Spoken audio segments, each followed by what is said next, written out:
پہلے تو میں آپ کے حوالے سے جاننا چاہوں گی جو خبر آپ نے دی تھی یہ کس طریقے سے، مطلب ریئل اسٹیٹ تو میں سمجھتی ہوں ویسے ہی بڑا امیر پروفیشن ہے، مطلب جو اس میں جاتا ہے وہ کماتا ہے، لیکن اب یہ جو ڈالرز منتقلی کی بات ہے یہ ان کا ذاتی پیسہ تھا یا یہ ٹیکس سے بچنے والا پیسہ تھا، بلیک منی تھا، یہ ایکچوئل سٹوری کیا تھی؟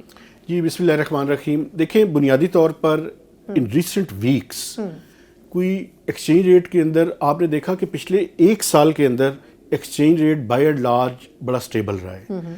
278 کے اوپر ہی تقریباً جو ہے وہ ایکسچینج ریٹ رہا ہے. تو اس اسٹیبلٹی کو پچھلے چند یعنی 2 to 3 ویکس میں ہم نے دیکھا ہے کہ ہلکی سی فلکچویشن جو ہے وہ شروع ہوئی.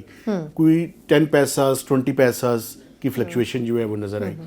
تو ایف بی آر نے اس کے اوپر ایک انویسٹیگیشن کی اور انہوں نے یہ دیکھا کوئی 70 سے زائد، to be exact 72 real estate agents جو ہیں جنہوں نے پاکستان کے اندر، چونکہ پاکستان میں یہ جو ریئل اسٹیٹ کا سیکٹر ہے اس میں بہت سی ٹرانزیکشنز کیش کے اندر ہوتی ہیں. بالکل، ان کا کوئی بیلنس کچھ پتہ نہیں ہوتا. تو وہ بنیادی طور پہ ان کے پاس انویسٹرز ہیں اور عام لوگ ہیں بیسیکلی یہ جو ان کے پاس ان کے ذریعے انویسٹمنٹ کرواتے ہیں.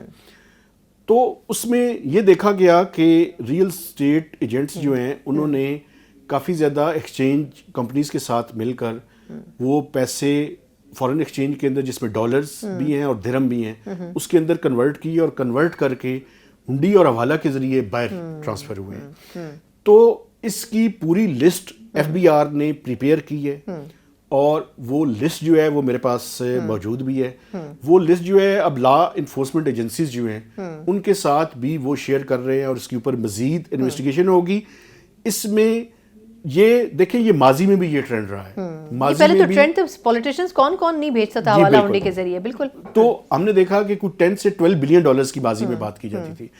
ابھی یہ جو موجودہ فینامنا ہے اس کو کوانٹیفائی تو نہیں کیا جا سکتا چونکہ ایف بی آر کے لوگوں سے جب میں نے پوچھا تو انہوں نے کہا کہ یہ کیش میں زیادہ پیسے وہ استعمال کرتے ہیں.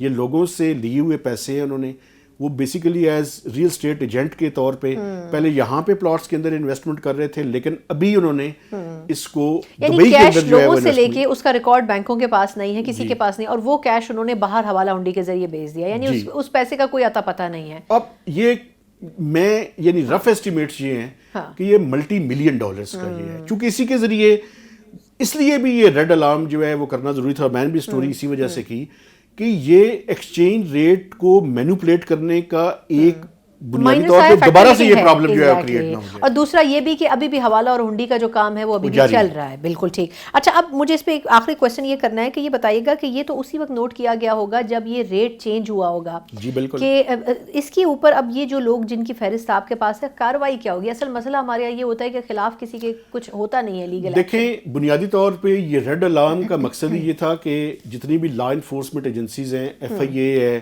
باقی لوگ ہیں، چونکہ آپ نے دیکھا کہ ماضی میں بھی جب بہت زیادہ یعنی ایکسچینج ریٹ کے اوپر بڑا پریشر تھا تو بیسیکلی اس میں ہنڈی اور حوالہ کے اوپر کریک ڈاؤنز ہوئے تھے اور اس کے نتیجے میں ایک جو ایکسچینج ریٹ ہے اس کے اندر اسٹیبلٹی آئی تھی.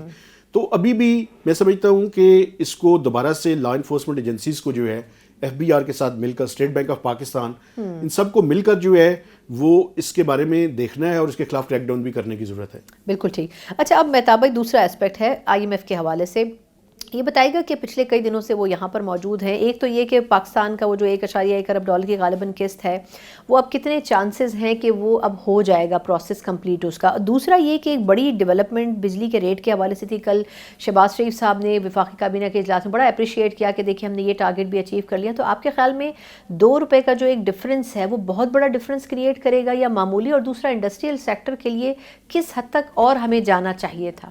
دیکھیں بنیادی طور پر آئی ایم ایف کی ٹیم جو ہے وہ پچھلے لاسٹ ویک سے جو ہے وہ یہاں پہ اور 14 مارچ تک جو ہے انہوں نے یعنی فرائیڈے جو کمنگ فرائیڈے اس تک یہاں پہ رہنا ہے.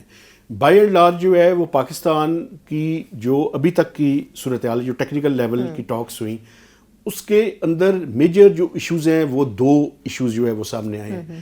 ایک تو یہ پاور ٹیرف کا آپ نے ذکر کیا کہ یہ پاکستان کی کوشش ہے کہ جو بیس لائن ٹیرف ہے جو 35 روپے 40 پیسے 35 روپے 70 پیسے کے لگ بھگ ہے اس کے اندر بنیادی طور پر ٹیرف میں کمی کی جائے. چونکہ اس کی بنیادی وجہ میں آپ کو سب سے پہلے یہ رکھنا چاہتا ہوں تاکہ پروسپیکٹو کلیئر ہو جائے. اس کی بنیادی وجہ یہ ہے کہ پاکستان میں سولرائزیشن بڑی تیزی کے ساتھ ہو رہی ہے. ابھی کوئی 3-3.5 ہزار میگا واٹ جو ہے وہ سولر پہ جا چکا ہے، اور اس میں جو نیٹ میٹرنگ ہے اس کی جو یعنی جس قیمت پہ وہ واپس بیچتے ہیں گرڈ کے اندر وابڈا کو، وہ اس کی قیمت تقریباً کچھ لوگ کہتے ہیں 27 روپے کے لگ بھگ 26 سے 27 روپے کے درمیان پر یونٹ ہے۔ اچھا، اب پرابلم یہ ہے کہ اگر یہ سولرائزیشن بڑھتی ہے اور نیٹ میٹرنگ میں اضافہ ہوتا ہے، چونکہ امپورٹڈ جو سولر پینلز ہیں اس کے نتیجے میں لگ یہ رہا ہے کہ یہ 9 سے 10 ہزار میگا واٹ تک چلی جائے گی، اور سردیوں میں اب پاکستان میں پرابلم ہمارے پاس سرپلس ہو جائے گا۔ پرابلم یہ میں بتا دوں، پرابلم یہ ہے کہ ہمارے پاس کوئی 42-43,000 میگا واٹ کی ٹوٹل کیپیسٹی ہے انسٹالڈ۔ ہماری سردیوں میں وہ جو ریکوائرمنٹ ہے وہ 9 سے 12 ہزار میگا واٹ پہ چلی جاتی ہے، اور گرمیوں میں زیادہ ہو جاتی ہے، یہ 32-33 ہزار میگا واٹ تک چلی جاتی ہے۔ اب پرابلم یہ ہے کہ اگر یہ 6-7 ہزار میگا واٹ اور آ جاتا ہے سسٹم کے اندر، تو اس کے نتیجے میں یہ ہوگا کہ ہمارا جو اس ٹائم بیس لائن ٹیرف ہے اس میں 25 سے 26 روپے تو کیپیسٹی ری پیمنٹس ہے۔ اگر یہ نیٹ میٹرنگ بڑھ جاتی ہے تو پاکستان میں خدا نخواستہ ایسا نہ ہو کہ ڈسکوز کے باہر ڈسکنیکشنز کی درخواستوں کی لائنیں لگ جائیں، تو اس لیے حکومت نے بنیادی طور پر یہ فیصلہ کر لیا ہے کہ جو نیٹ میٹرنگ ہے، جو نئی نیٹ میٹرنگ کے لیے اپلیکیشنز دیں گے، ان کے ٹیرف کو 26-27 روپے پر یونٹ سے کم کر کے جو بائی بیک کرتے ہیں اس کو 9.5-10.5 روپے کر دیا جائے، اس کو سنگل ڈیجٹ کے اندر لے آیا جائے، تاکہ بنیادی طور، اور وہ کس طرح ہوگا، وہ یہ ہے کہ ہماری جو ٹیرف ہے اس کو کم کرنے کی ضرورت ہے، تاکہ یہ جو سولرائزیشن اتنی تیزی سے بڑھ رہی ہے اس کو ڈس انسینٹیوائز کیا جائے۔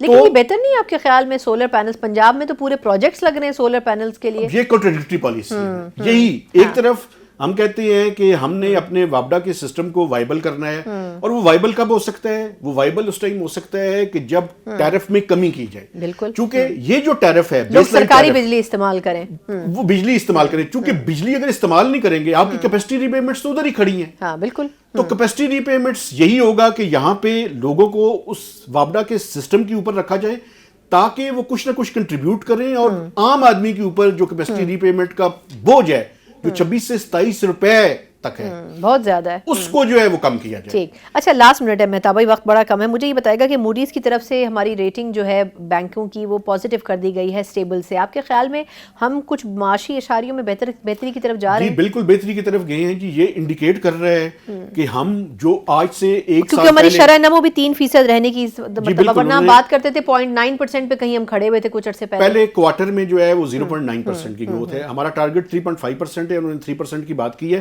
بنیادی طور پر ایوریج، سوری آپ کی بات کر رہے ہیں، ٹھیک۔ اب بنیادی طور پہ یہ ہے کہ ہم جو ڈیفالٹ کی باتیں ہو رہی تھی وہ ختم ہو گئی ہیں، لیکن ابھی بھی یہ چیلنج ہے کہ ہم یہ جو ریویو ہے اس کو کامیابی کے ساتھ اس کو کمپلیٹ کریں تاکہ بجٹ سے پہلے پاکستان کو یہ قسط مل جائے، کہیں ایسا نہ ہو کہ یہ ریویو لنگر آن ہو جائے اور بجٹ کی اپروول کے ساتھ نہ وہ لنک کر دیں۔ بالکل ٹھیک، بہت بہت شکریہ مہتاب۔